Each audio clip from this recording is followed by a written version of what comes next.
Olá, boa noite para você que nos acompanha. Confira agora os destaques do repórter Canção Nova deste domingo. Quaresma, nossa equipe em Roma vai nos levar para conhecer um local que une arte com a espiritualidade da Via Sacra. Brasil é o quarto produtor de lixo plástico do mundo e o que menos faz reciclagem. Bancos de leite registram queda de arrecadação neste início de ano. As reflexões sobre o massacre em Suzano. Como anda a saúde mental na vida dos jovens? Segurança nas escolas. Profissionais apontam a necessidade de segurança nas escolas estaduais do estado de São Paulo.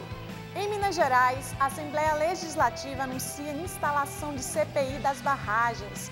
Você ficaria um dia sem celular ou sem acessar as redes sociais? Cuidado, isso pode ser uma dependência tecnológica.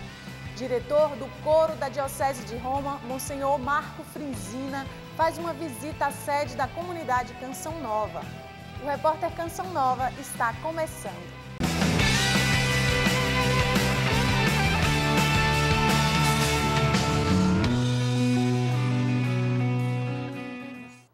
Esse tempo de Quaresma traz consigo um convite a intensificar a oração. Entre as indicações para esse tempo está a contemplação das dores de Jesus. Nossa equipe em Roma vai nos levar para conhecer um local que une arte com espiritualidade da Via Sacra. Estamos nos arredores do Vaticano, de frente para o Castelo Sant'Angelo, muito visitado pelos turistas do mundo inteiro.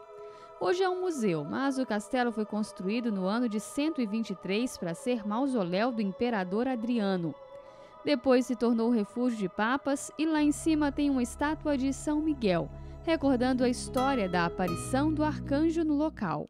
Em 1699, o Papa Clemente IX fez um pedido muito especial ao artista Bernini: a construção de 10 anjos que tivessem nas mãos os instrumentos da Paixão de Cristo. Assim, os peregrinos que usavam essa ponte para chegar até a Basílica de São Pedro poderiam meditar e se preparar melhor para o sacramento da confissão.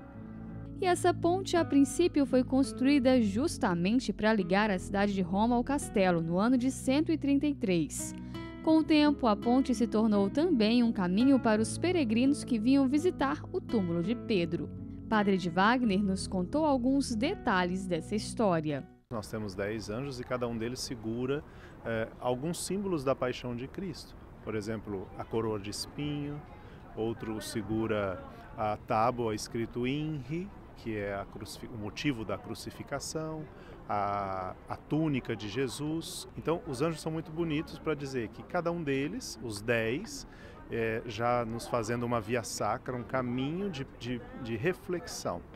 Eles nos relacionam com a dor de Cristo, com a dor da cruz. E os anjos, além de demonstrarem esta dor, eles têm uma face muito bonita, eles têm uma face de paz, de tranquilidade, para dizer que ainda que estão ali demonstrando os sinais da paixão, eles confiam na ressurreição, como cada um de nós. 2 dos anjos foram feitos por Bernini e representam o último grande trabalho do artista. Os outros foram projetados por ele, mas esculpidos pelos aprendizes do seu ateliê. A ponte recebe milhares de visitantes.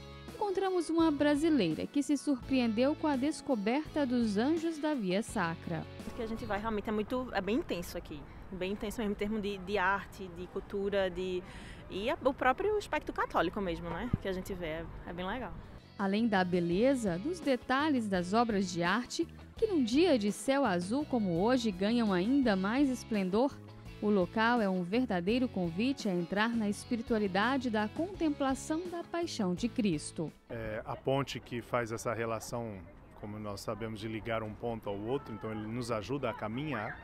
A Quaresma nos faz esse caminho, um caminho de conversão, um caminho de busca mais interior de Deus, um caminho de passar das trevas para a luz, um caminho de perseverar na oração. Então, com certeza, é um grande símbolo para nós que estamos em Roma, para você que vem a Roma e poder rezar, mas para cada um de nós também no mundo todo para vivenciar essa Quaresma. Vamos recordar sempre desse caminho que a Igreja nos propõe, um caminho de mudança, um caminho de chegar até Deus.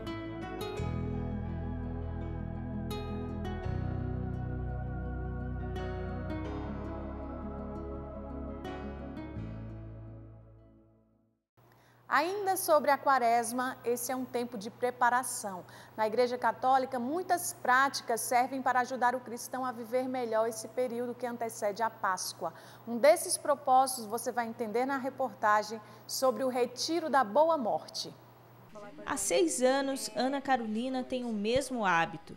Ela separa no armário roupas e objetos pessoais que não usa. Todos são doados. Esse é um dos princípios do Retiro da Boa Morte. É um sentido de quem sabe morrer, sabe viver. Se você se prepara bem para a morte, você vai conseguir viver bem também. E a mais, aquilo que era velho, que precisava ser renovado. Então era um exercício físico, né, externo, mas também interno. A preparação para a confissão, que pode ser feita o ano inteiro, auxilia o fiel a organizar a vida espiritual durante a Quaresma. E o livro do Monsenhor Jonas sobre o Retiro da Boa Morte, ele nos dá exatamente esse tom. Nós precisamos contar com a morte como uma possibilidade àqueles que existem. E se a morte é uma possibilidade, então nós devemos nos preparar muito bem para esse momento. Advém desta prática a renovação pessoal e, ao mesmo tempo, o desapego material de tudo aquilo que não nos serve mais ou que precisam de uma nova destinação. Com o tempo, Ana Carolina aprendeu que quem se desprende do que não precisa sempre acaba ganhando algo a mais. Essa semana mesmo, eu ganhei uma saia ali, já não ficou muito bem em mim. E eu fui dar para uma irmã, eu falei assim, será que dá em você? E aí, naquela semana, ela tinha feito uma experiência de reconciliar com o ser feminino dela. E ela pediu para Deus uma saia. E foi na semana que ela pediu, foi a semana que eu tirei e passei para ela também. Então a gente faz essa experiência com a providência. Às vezes eu estou precisando, o outro está precisando. No exercício de retirar os excessos do armário, o cristão também é convidado a cuidar do seu interior. Tem muitos sentimentos que devem deixar o coração e até virtudes que possam acrescentar na melhor vivência da fé. Tudo isso só pode ser alcançado pela oração.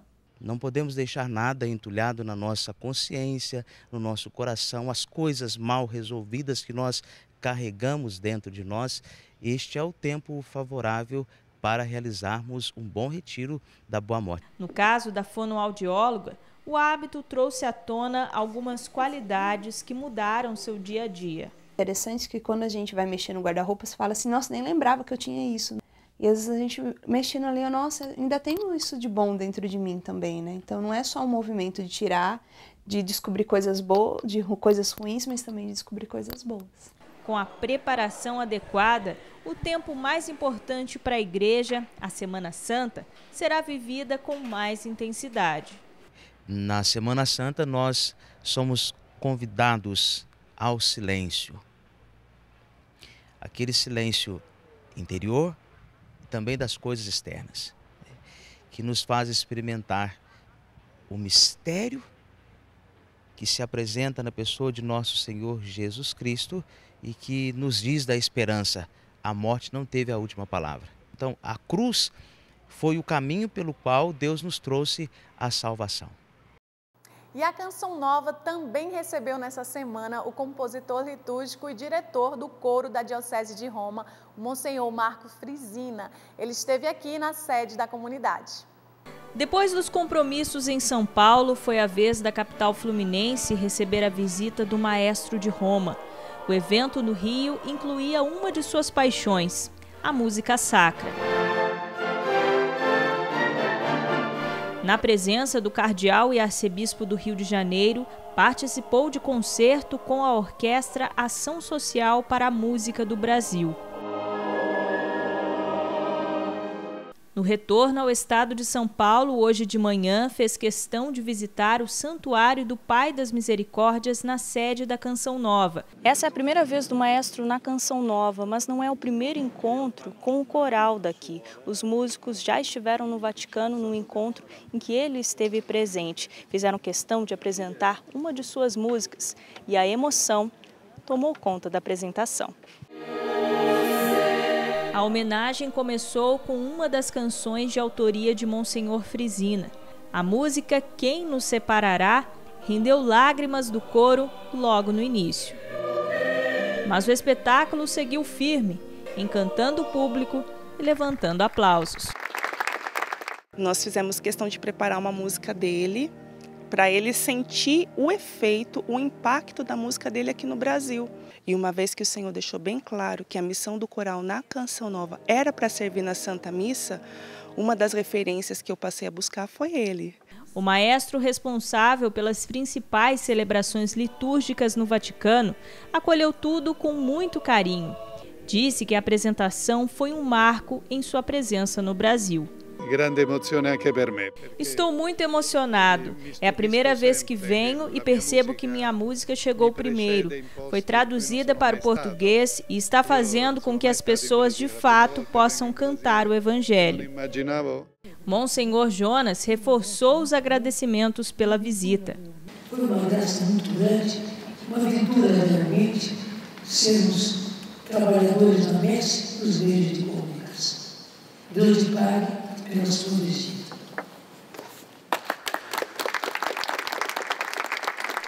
Logo depois foi a vez do convidado agradecer. Alegre pelo momento em que viveu no santuário, deixou claro que leva da Canção Nova o desejo de estar de volta. Percebo que os meios da Canção Nova são novos, mas os ideais antigos, no sentido de que realmente estão em comunhão com a obra evangelizadora da Igreja.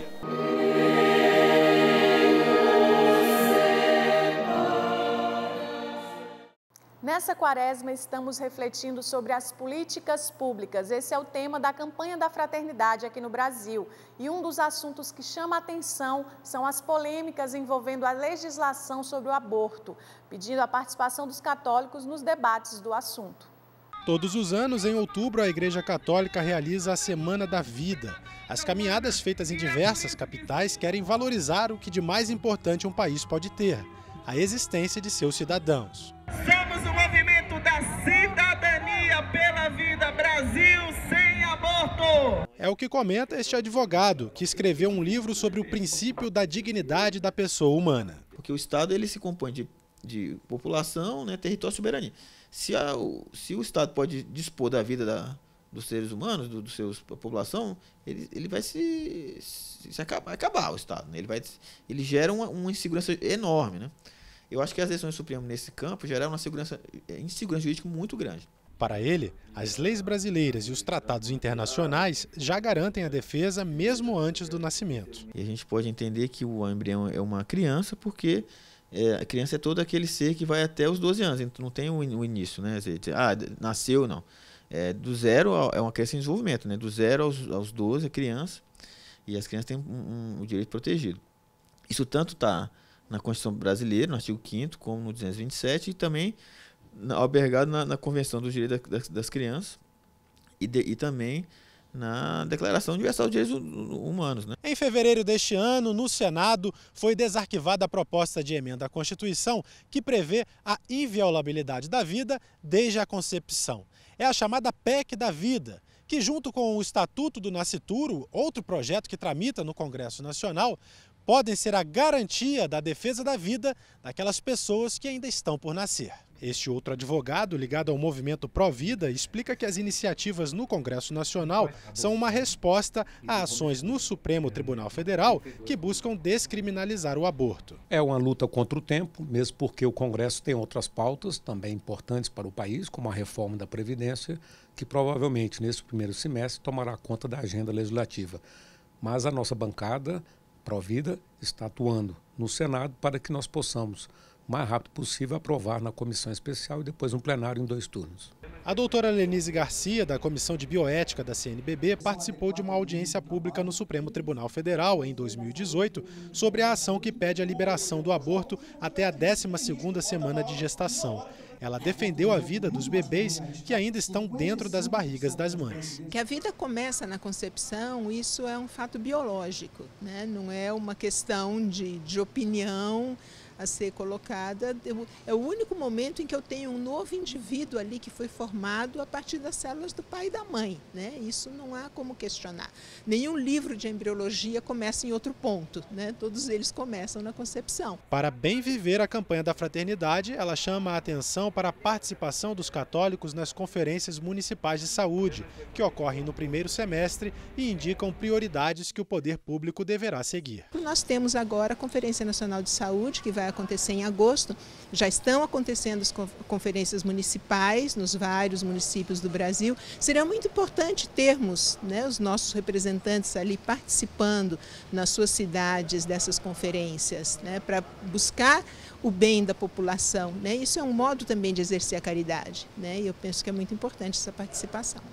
Ainda falando sobre políticas públicas, o Senado Federal aprovou o projeto de lei que garante o direito da mãe a amamentar em qualquer local, público ou privado. Mesmo dependendo do parecer da Câmara dos Deputados, as mães elogiaram a iniciativa. Mães e filhas em mais um dia de passeio. Antonella e Lívia já sabem. Quando sentirem fome, as mães estão prontas para amamentar. Não importa o lugar. A gente está no shopping, ela vê um banco, ela aponta mamar. Aí eu sento e dou mamar. E eu tenho visto que faz muito efeito na saúde da minha filha, então não tem por que não amamentar. A mãe da Maria Laura também pensa assim. Na rotina entre as duas, não há um local certo para amamentação. Já estacionei para amamentar. Já amamentei em praça de alimentação, já amamentei em loja de shopping. Me sinto bem amamentando onde eu estiver. As mães encaram tudo com naturalidade, mas muita gente não pensa assim. O preconceito com a amamentação em local público é realidade. Eu comendo e amamentando ela, e aí a dona do restaurante chegou e ficou observando. Então, quer dizer, ela não precisou falar nada, eu já entendi. Mas eu continuei amamentando a Lívia. Para evitar essas situações é que o Senado aprovou, em regime de urgência, um projeto para penalizar a violação do direito à amamentação. A proposta é que as mães possam amamentar em local público ou privado sem sofrer qualquer impedimento. Edilaine afirma que essa é uma lei necessária no Brasil. Infelizmente, ainda sexualizam muito a amamentação e isso dificulta. A especialista no assunto afirma que o ambiente tem que ser favorável para mãe e filho. E se ela se sentir oprimida, se ela se sentir vigiada, se ela não se sentir bem, ela não vai ficar bem. E o leite também não vai vir bem, né? Com uma quantidade boa, com uma qualidade boa. A proposta do Senado estabelece o seguinte, que mesmo se a mãe estiver em um estabelecimento que possua um local próprio para amamentação, como essa sala aqui, ela não precisa necessariamente vir até esse lugar para amamentar se não quiser.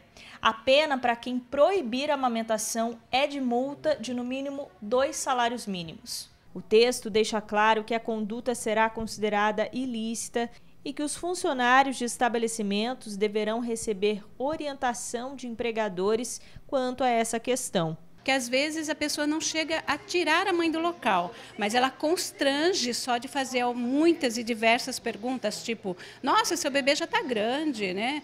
Então isso vai fazer com que as pessoas pensem melhor antes de abordar essa mãe. Enquanto o projeto ainda depende da aprovação da Câmara dos Deputados, elas seguem distribuindo carinho, alimento para o corpo e para o coração das pequenas. Uma relação tão bonita, mas tão rica. Para mim é muito especial poder amamentá-la. Falando em amamentação, os bancos de leite registraram queda de arrecadação nesse início de ano. Em muitas unidades, a coleta domiciliar é uma alternativa importante para recuperar o estoque. E as doações ajudam crianças na UTI neonatal. A etiqueta destaca que o leite materno está liberado para doação. Mas dentro dos equipamentos, a realidade é outra. As gavetas vazias resumem o drama desse banco de leite. No início do ano, o estoque está bem abaixo do esperado.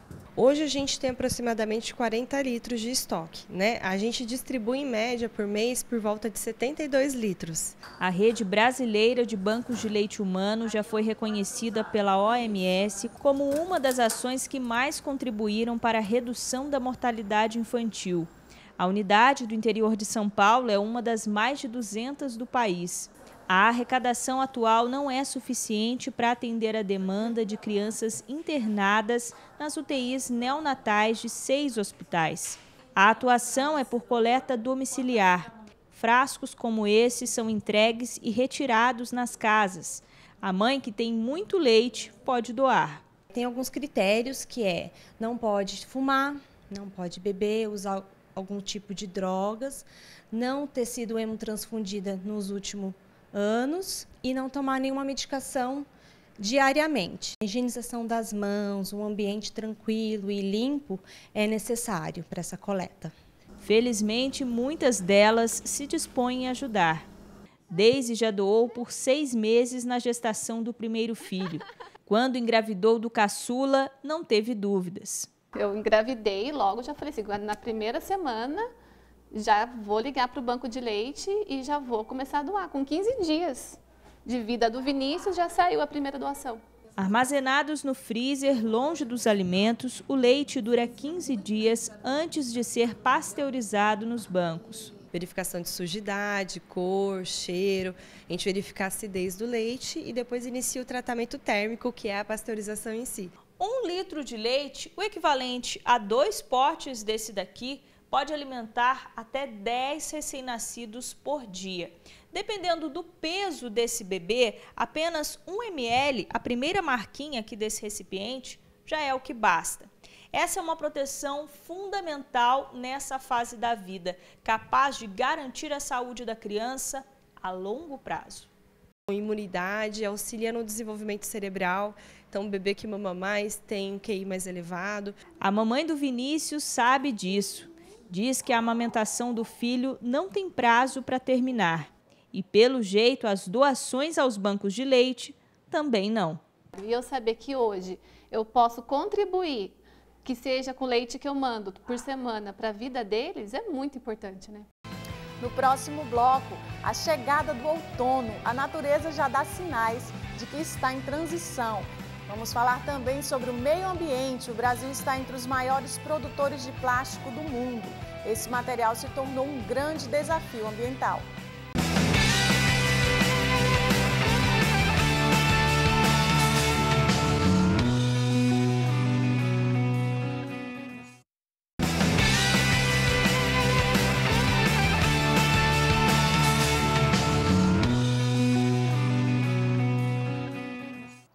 O outono começou oficialmente no dia 20. Será que o calor vai dar uma trégua? Vamos saber da previsão dos meteorologistas para a nova estação. A natureza dá sinais que está em transição. E tem gente comemorando. É um clima mais fresco, mais agradável para a gente vir na rua. O outono é melhor para tudo, para você trabalhar, para você passear. Verão é muito quente, de dia muita gente. As vitrines não ficam atrás. Já exibem as tendências da estação. São cores mais quentes, o xadrez todo mundo gosta, mais avermelhado, o azul marinho, entendeu? Um blazer, manga longa. As estampas agora pedem o quê?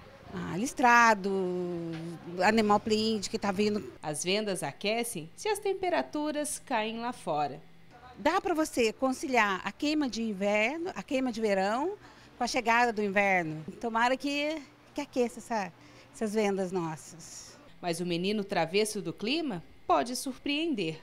O El Niño está na área, minha gente. Mesmo sendo de fraca intensidade, ele pode impactar no volume de chuvas e também no aumento da temperatura. Então, é possível que teremos um outono mais quente do que a média. A previsão em relação às chuvas para os próximos 3 meses... As chuvas devem ficar acima da média em toda a região sul do país, nos estados de São Paulo, Mato Grosso, Goiás e em grande parte da Bahia. E no extremo norte do país e no norte do Piauí, as chuvas devem ficar abaixo da média. O outono começa pelo horário de Brasília às 18h58 do dia 20 de março e vai até o dia 21 de junho. É um período de transição entre o verão e o inverno, por isso tem características das duas estações, o que já deixa os pais em alerta. Oscilação do tempo, um dia tá sol, outro dia tá chovendo, tá mais frio e assim vai. Aí a criança não aguenta. Não. E a mãe faz o quê? Fica doida. Brincar com a gente é só uma das características do outono. Maior frequência de nevoeiros nas regiões serranas dos estados de São Paulo, na região sul de um modo geral. É uma característica do outono também os dias ficarem mais curtos e as noites mais longas. O alívio para quem enfrentou as altas temperaturas durante todo o verão. A quintura de maio é ruim, é muito ruim. Agradecendo então que o outono está começando. Graças a Deus por isso. O outono, mesmo batendo a porta, já é bem-vindo. Na África, a passagem de um ciclone provocou destruição e mortes em Moçambique e Zimbábue. Centenas de pessoas morreram e muitas estão desaparecidas em razão das inundações e ventos fortes que devastaram a região. A segunda maior cidade de Moçambique, Beira, com 530 mil habitantes, ficou com 90% de suas casas destruídas. A Cruz Vermelha definiu os danos como enormes e aterrorizantes. Os meios de comunicação estão cortados e as estradas destruídas. Muitas localidades estão sem acesso. O ciclone atingiu o centro de Moçambique na noite da última quinta-feira e avançou rumo ao Zimbábue e o Malawi, destruindo escolas, lojas, hospitais, casas e também uma represa. Segundo a Cruz Vermelha, o número de vítimas deve aumentar devido às fortes chuvas previstas para a região. O governo de Zimbábue declarou estado de calamidade em áreas afetadas pela tempestade, a pior a atingir o país desde o ciclone Eline, no ano 2000. As mortes foram registradas principalmente em Chimanimani, região montanhosa próxima à fronteira com Moçambique. Entre os 150 desaparecidos, não há turistas, segundo a televisão estatal do Zimbábue. O presidente de Moçambique informou nesta segunda-feira que a destruição deixada pelo ciclone Idai pode ter provocado pelo menos 1.000 mortes. Até o momento, Moçambique tem 84 mortes confirmadas. A Igreja Católica em Moçambique, através de Dom Luiz Fernando Lisboa, manifestou sua profunda solidariedade e pesar com as milhares de famílias severamente afetadas pelos efeitos do ciclone. Depois de quase 2 meses do rompimento da barragem da Vale em Brumadinho, a Assembleia Legislativa de Minas Gerais anunciou a instalação da CPI das barragens. Outro avanço foi quanto à aprovação da lei rígida para esse tipo de construção. A comissão parlamentar de inquérito será formada por 7 deputados indicados por líderes dos blocos da Assembleia. O objetivo da CPI será apurar as responsabilidades quanto ao rompimento da barragem da mina do Córrego do Feijão, em Brumadinho, no dia 25 de janeiro. São 2 principais objetivos. O primeiro, achar os culpados e puni-los. E o segundo, forçar, pressionar a empresa a cuidar das pessoas que ficaram e que perderam seus entes queridos, da cidade de Brumadinho, que depende muito desta relação com a empresa, que por conta deste crime teve essa relação abalada. Segundo o regimento interno da Assembleia, a CPI tem poderes de investigação próprios das autoridades judiciais, o que significa que, entre outras coisas, ela pode coletar provas, ouvir indiciados, interrogar testemunhas e solicitar acesso a documentos policiais. A comissão terá 120 dias para apurar os fatos, prazo que pode ser prorrogado por mais 60 dias. A primeira reunião da CPI já acontece na próxima terça-feira. A notícia da instalação da comissão de inquérito das barragens foi recebida com otimismo por quem há anos vem lutando pelos atingidos por esse tipo de construção. Ela tem papel de investigação mais profunda do que as investigações que tem por aí. Ela tem papel de orientar políticas a partir da CPI. Então nós estamos muito esperançosos, nós vamos acompanhar todos os passos dessa CPI. Outro passo importante relacionado às barragens foi dado em Minas Gerais no fim do mês passado, quando deputados estaduais aprovaram legislação mais rígida para a segurança de barragens. Será um trabalho de médio prazo e de longo prazo em escalas diferentes. Primeiro, a gente tem que fazer que a Secretaria de Meio Ambiente cumpra a lei que foi aprovada. Por quê? Porque com a Secretaria cumprindo, Essas barragens, as mais perigosas em especial, elas serão desativadas. Segundo, nós não teremos novas barragens sendo construídas. Terceiro, o processo de fiscalização nas barragens já existentes serão muito mais rígidos e muito mais sérios do que eram até então. Apesar do avanço na legislação quanto à segurança e licenciamento desse tipo de construção, para o MAB ainda é preciso preencher a lacuna que garante direitos aos atingidos por barragem. O MAB reivindica uma política de direito garantida em lei também, que garanta que, em primeiro lugar, não sejam os criminosos que definem quem são os atingidos. Segundo, que garante quais são os direitos dessa população. E aí, o terceiro ponto fundamental é que esses direitos sejam protegidos e zelados pelo Estado brasileiro e o Estado nas esferas estaduais também. Ainda falando sobre meio ambiente, o plástico se tornou um grande desafio ambiental. O Brasil está entre os maiores produtores do mundo e o descarte irregular e a falta de coleta seletiva são um dos responsáveis pelo problema que vem se agravando ao longo dos anos. Práticos e baratos. O que já foi sinônimo de modernidade é um problema difícil de resolver. Ele é jogado no meio ambiente pela própria população, infelizmente, e isso acarreta na questão das enchentes. As sacolinhas na porta de casa ainda misturam orgânico e reciclável. Sem coleta seletiva regular, em muitas cidades, tudo vai parar no caminhão de lixo. Papelão, garrafinhas, garrafa de refrigerante eu não tomo, mas coisa de plástico, eu separo tudo e eu boto lá na frente, o pessoal carrega para reciclar.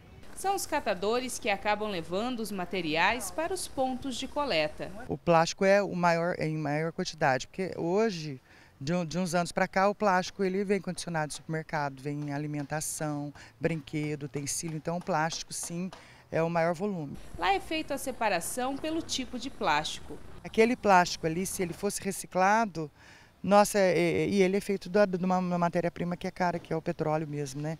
Então as pessoas elas não têm essa preocupação. Vendo essas imagens, até parece que grande parte é reciclada. A nossa reciclagem hoje não é incentivada. Começa que nós temos poucas cooperativas de catadores para estar trabalhando com esse plástico. A população, infelizmente, ainda não tem consciência de fazer uma destinação correta desses plásticos. O Brasil produz por ano mais de 11 milhões de toneladas de lixo plástico, o que coloca o país como o quarto maior produtor do mundo e o que menos recicla, apenas 1%. E aqui cabe uma pergunta: o problema é o plástico ou a maneira como usamos? Questão de você ter que repensar a forma que você vai usar todos os resíduos. Se cada um de nós fizer um pouquinho, isso vai ter um efeito em grande escala, sim.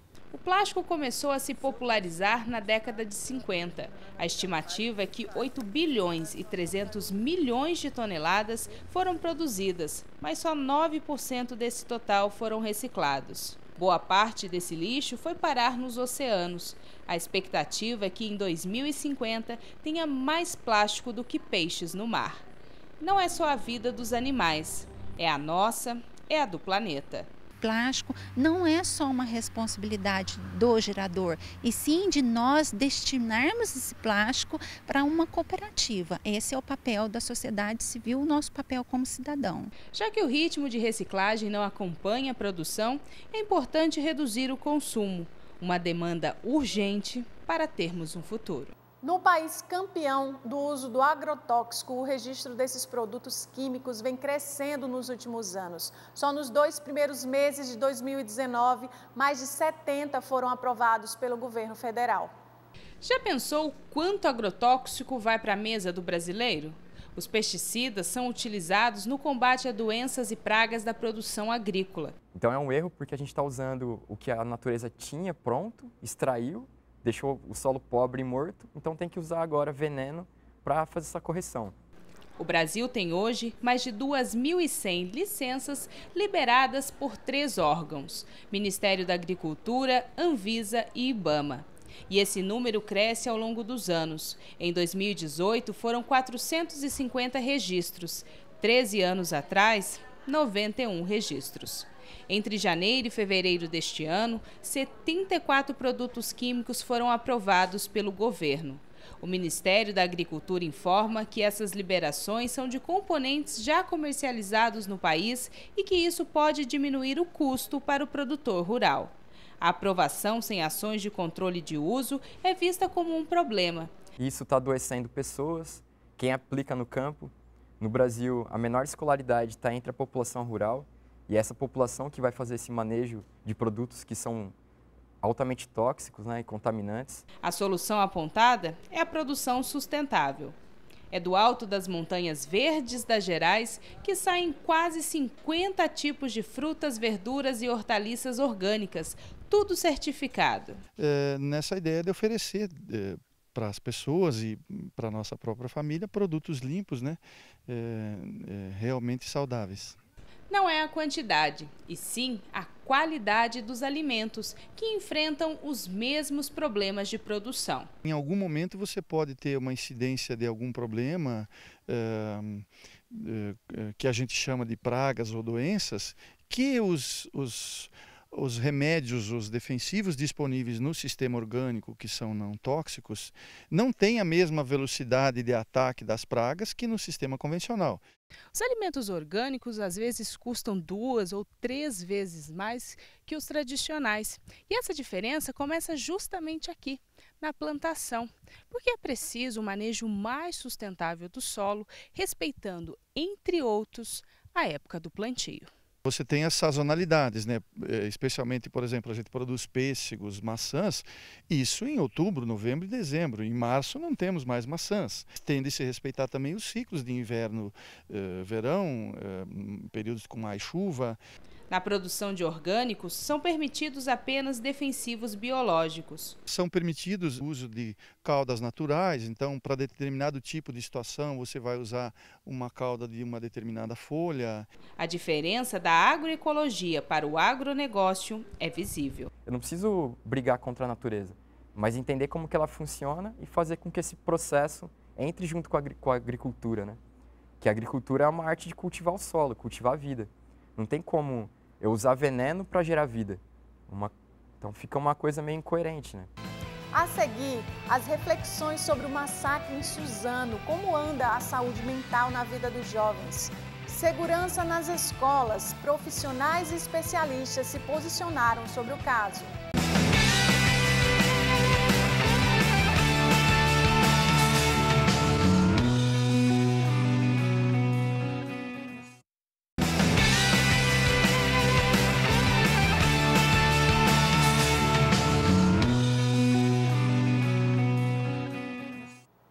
Em Suzano, as atividades foram retomadas na Escola Estadual Raul Brasil 5 dias após o atentado, que deixou 8 mortos, além dos atiradores que cometeram suicídio. Emoção e solidariedade marcaram o dia. O recomeço tinha trilha sonora.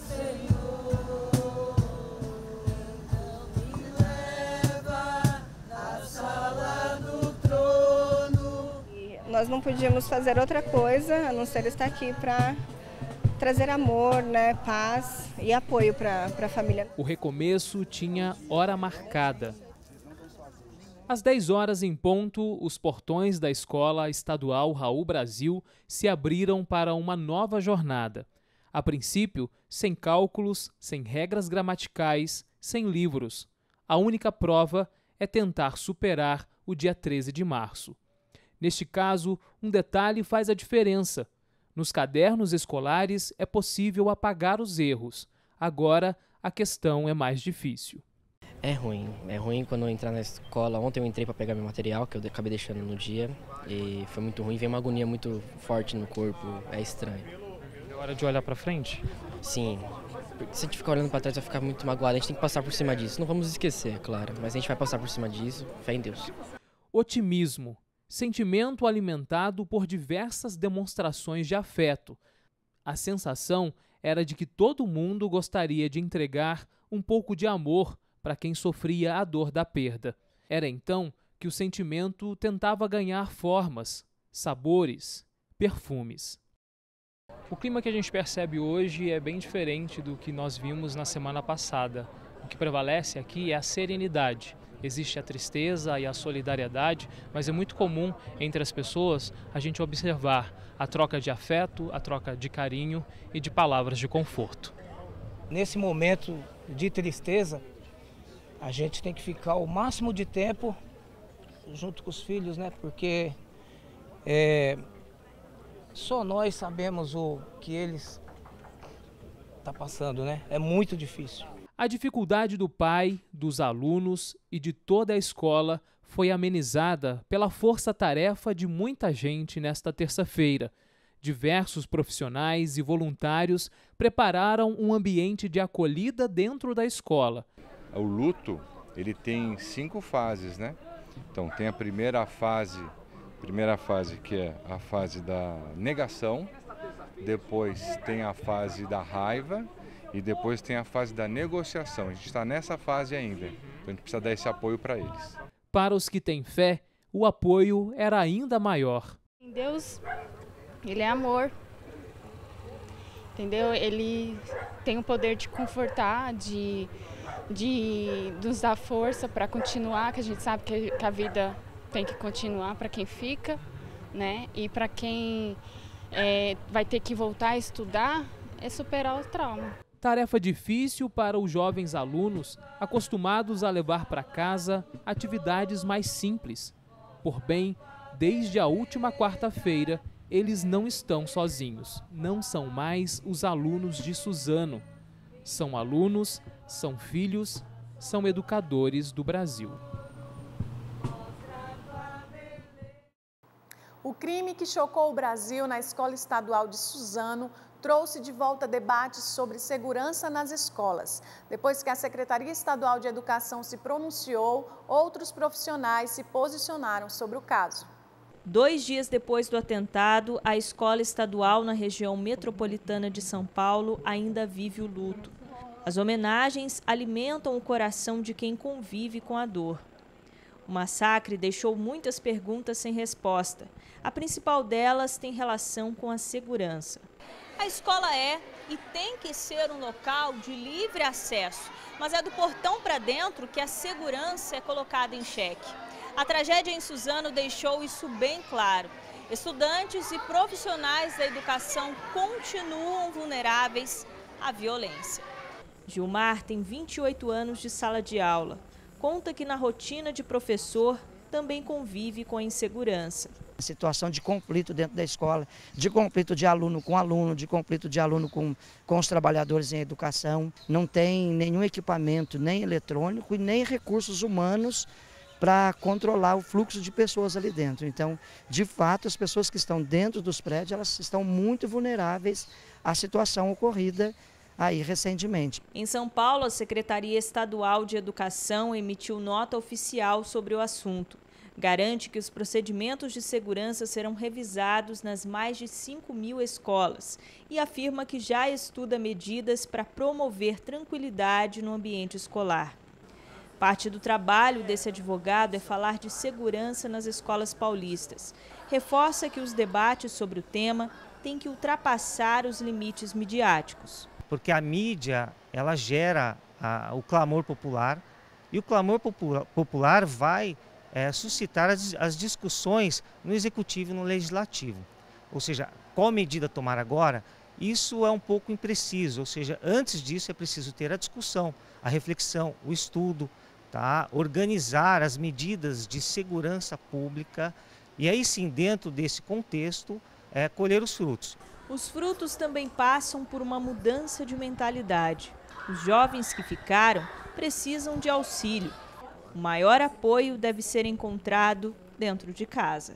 Eu preciso olhar meu filho e compreender o que está acontecendo. Eu preciso ampliar meu foco diante desse adolescente. Olhar no olho do meu filho, abrir o diálogo. Eu acredito que nós podemos despertar o melhor em nossas crianças e em nossos adolescentes. O massacre em Suzano trouxe à tona um outro tema, a saúde mental na vida dos jovens. Nossa equipe conversou com especialistas que falaram sobre possíveis motivações para crimes desse tipo e alternativas para preveni-los. A tragédia em Suzano colocou em evidência uma pergunta: o que leva alguém a tomar a decisão de matar tantas pessoas? A internet fez suas suposições. No entanto, as investigações continuam, mas os psicólogos já levantam uma possibilidade. Essas pessoas, elas possuem e possuíam, né, na verdade, um transtorno mental, né, que, por diversos fatores, culminaram nos assassinatos que eles cometeram, né? Mas isso a partir de uma doença, né? A causa multicausal. Segundo os especialistas, a adolescência é um momento que molda as pessoas para a vida adulta. A maioria dos adolescentes é mentalmente saudável, mas múltiplas mudanças físicas, sociais e emocionais podem torná-los vulneráveis às condições de saúde mental. E é nesta hora que entram os pais ou os responsáveis. Qualquer mudança muito diferente daquilo que essas pessoas possuem, um amigo, né, que você fale, nossa, o André está diferente. Está diferente por quê? Porque está mais acolhido, ou chorando, né? Uma tristeza sem motivo. Então, esse é um motivo de alerta. De acolher essa pessoa, de ouvir sem julgamentos. No caso de Suzano, parte da investigação sugere que os jogos de videogame tenham motivado o crime. A psicóloga diz que isso é possível, mas não a única motivação. A base dessa família que é o que a gente estava comentando, as mídias sociais hoje, os jogos, as informações, os filmes, para quem não está bem, né, psiquicamente, isso tudo influencia. Podem ser gatilhos.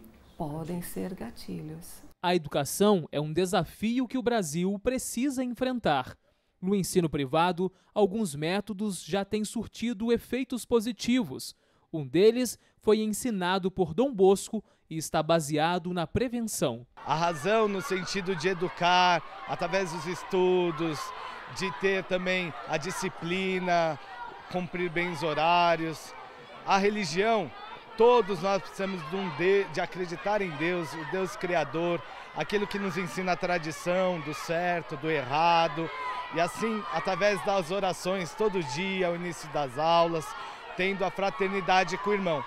E por fim, amorevolezza, que é uma palavra que não tem uma tradução para nós brasileiros, mas seria o carinho, o amor, o afeto, estar próximos deles, conhecer eles, a realidade deles, as necessidades deles. Então, antes é a prevenção para poder educar. Apesar de não haver uma conclusão sobre a motivação do crime em Suzano, há um consenso que serve para todo mundo.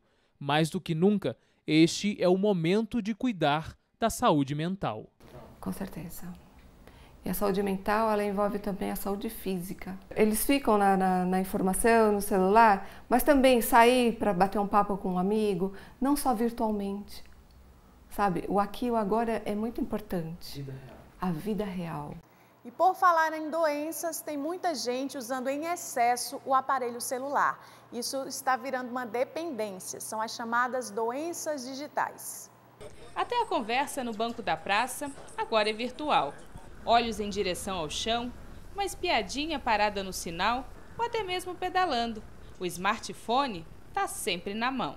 Se esqueceu o celular em casa? Volto para buscar. Já se imaginou um dia inteiro sem usar o celular? Nossa senhora, eu morro. Isso aconteceu com a Luísa e olha o resultado. Eu cheguei em casa e simplesmente eu grudei nele e não queria sair de jeito nenhum mais. Só parei para tomar banho, para comer. Ela é dessas que dorme com o celular na cama e quando acorda... Pegar o celular e ver quem foi que mandou mensagem para mim, para eu poder responder e também ver quais são as primeiras notícias do dia. Já parou para pensar quantas vezes ao longo do dia você olha o celular? Umas 150 vezes será? Achou muito? Uma pesquisa mostra que essa é a média para a maioria das pessoas. Isso dá mais de 6 olhadinhas por hora. Quando começa a fugir um pouco de controle, você está ganhando alguns prejuízos por conta disso, já passa a ser preocupante e você tem que se policiar um pouquinho. Essa dependência aumenta o risco de depressão, ansiedade e estresse. Ansiedade em excesso gera estresse. Estresse em excesso gera assim um monte de coisa. tanto a agressividade como a depressão. O vício em usar demais o smartphone ganhou até nome. Pode ser FOMO, que é o medo de ficar de fora do que acontece no mundo virtual, ou nomofobia, que é a angústia de ficar impossibilitado de usar o aparelho. Chega a ficar até com dor de cabeça. Mas não deixa de usar. Ah, não. Eu não fico sem ele um minuto. O Brasil tem 120 milhões de usuários de internet. A regra é a mesma para todo mundo: moderação. Em períodos de tempo que não atrapalhem o meu desenvolver, não atrapalhem meu estudo, não atrapalhem meu trabalho, não atrapalhem a minha vida social. Então que eu use dentro do limite. Sabendo usar, o celular, a internet e as redes sociais podem trazer mais facilidades do que prejuízos. Chegamos ao final do Repórter Canção Nova. Você acompanha outras reportagens ao longo da semana no nosso telejornal Canção Nova Notícias e em nossa página na internet, noticias.cançãonova.com. Uma boa noite para você e até domingo, se Deus quiser.